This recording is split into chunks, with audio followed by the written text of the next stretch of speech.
Martin Gallegos, San Jose Mercury News, here with San Jose's own Andy Vences, out here in Stockton for his media day. And first of all, Andy, for people who don't really know you, just talk a little bit about where you grew up and how you got into boxing. For everybody that doesn't know me out there, my name's Andy Vences. They call me El Tiburon, being from San Jose. I got into boxing not very early, but kind of at a mid-age. I started boxing when I was 12, 13. We used to see boxing fights at the family reunions. So I asked my dad one day I wanted to try boxing because I was in martial arts before that. And, that was the day he told me, if I don't see improvement in boxing, I'm pulling you out because you don't play boxing. Ever since, I started a great, very experienced amateur career. I had about 80 fights, being 14, my first fight up until I was 21. Had about 75, 80 fights, a very supportive fan base out of San Jose, very supportive dad and my family, and just, now I'm signed to Top Rank. When I started when I was 1-0, there was a lot of ticket selling going on in the Bay Area, a lot of fights in Redwood City, all over the Bay, until I got signed to one of the biggest promoters in the world, which is Top Rank. And now I'm 15-0, 10 knockouts, and one of the, I don't like saying it, but it's happening every fight, but I'm one of the biggest future superstars coming out of San Jose. Yeah.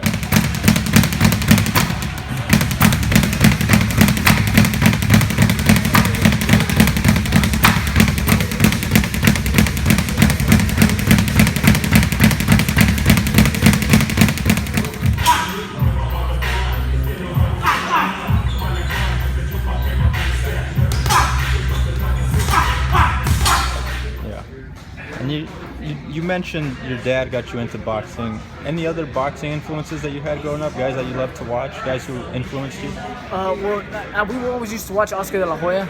My dad was he got me into martial arts, but I got into boxing myself just because I saw boxing on TV, and I always wondered if that was actually something I could try. I was young, I didn't know how it worked. But I had a lot of fights in school. A lot of people would approach me and challenge me in school. So, I got into boxing because I loved fighting. I just didn't like flexibility and form practicing like we used to do in martial arts. So I asked my dad, let me try boxing. I want to try boxing. And just ever since, I loved boxing. It's my passion.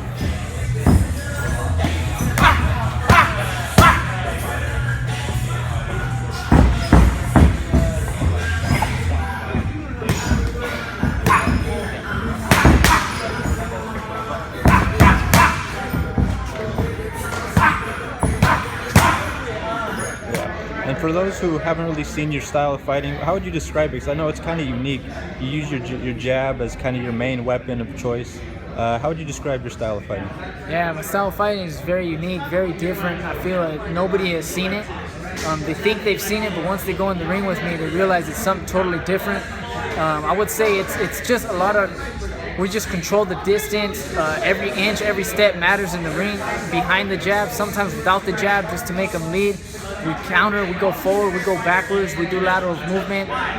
But the main thing is we're always in front of our opponent, whether we're going backwards or forward. We're never running away. We're always right in front of our opponent, just at the right distance to get a knockout with just any punch. And sometimes it happens at every given moment in my fights when they don't even know when the knockout happened and the guy's on the canvas.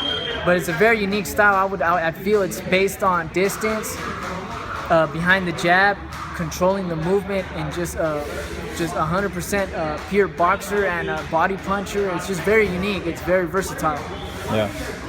So now you're at the point where you're 15-0. You're looking like pretty soon you might get a title shot eventually.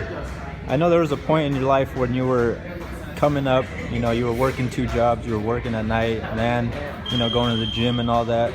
Throughout all that, did you envision you getting to this point and getting to on the doorsteps of a title shot while you were going through all that? Yeah. So the struggle. Yeah, the main thing that was going on through that time was just, at that time I wasn't signed to a promoter. So I knew before even getting that title shot, I knew I was gonna have to get signed to a big promoter. I used to have 4 hours sleep sometimes every day. But I knew at the end of the day in life, a lot of things are temporary. When you're struggling, when you're having that downfall in life, it's just a temporary moment, but it's just a matter of time before you get out of it. And that was one of the goals of last year, was getting signed. I got signed. So now the next goal is getting a title shot. And now I'm realizing it, I didn't look too far ahead. I knew what I wanted, but I knew what step it was to take. the step was getting signed. Now the next step was getting fights to show that I'm worthy of getting a title shot. And now again, I know I got to get that title shot, but the focus is this Saturday, July 9th, defeating this guy, showing everybody he doesn't belong in the ring with me, and then focusing on the next step. So I think you can't jump the ladder from top to bottom. You got to take steps to get to where you want to go, and that's how I've been doing it in my life. Yeah. And I know guys like Robert Guerrero, guys like Andre Ward, a lot of those Bay Area guys who have won championships in the past. I looked it up, and most of them got it about their 20th fight is when they first got their first shot at a title. Is that kind of what you're looking at, or you think it'll come at any time at this point? Or I think it'll come at 18-0. Maybe by the end of the year, coming in next year, I think it'll come for sure. I think coming in next year. It could be at any given moment, though.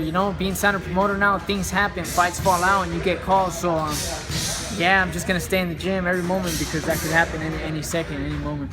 Yeah, I know. Talking to Herb Stone, your manager, he was telling me that he's gonna try to get that San Jose fight for you again. It kind of fell through a little bit earlier on, but he's gonna try to push for that again. Obviously, it'd be special for you to fight there, but what, in your words, what would that mean to have a headlining fight in your own hometown? Oh, it'd be great.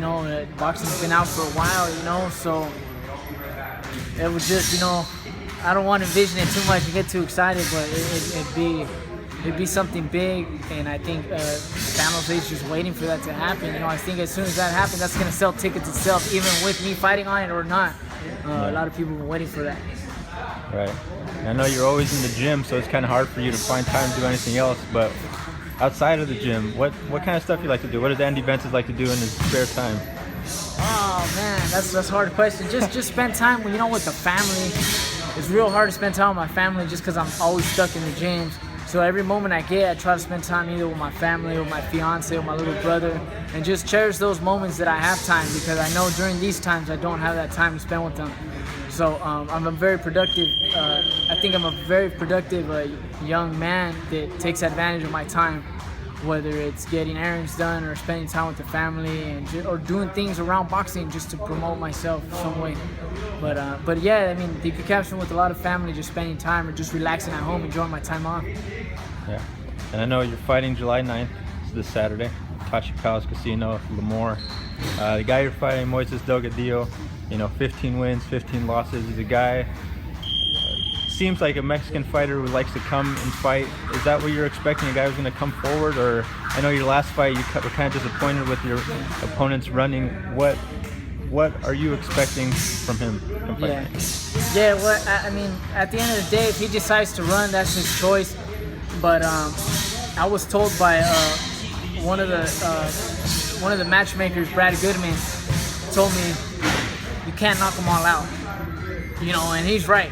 That fight, I was very disappointed in my last fight that I couldn't get the knockout. But it's true, when you got some guys that are going in there trying to fight, trying to play defense, you can't knock them all out.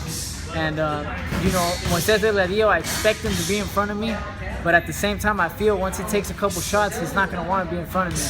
So I'm not preparing for him to stay in front of me, so we'll just have to see what happens that night, see what I catch him with, and see what game plan he comes with that night.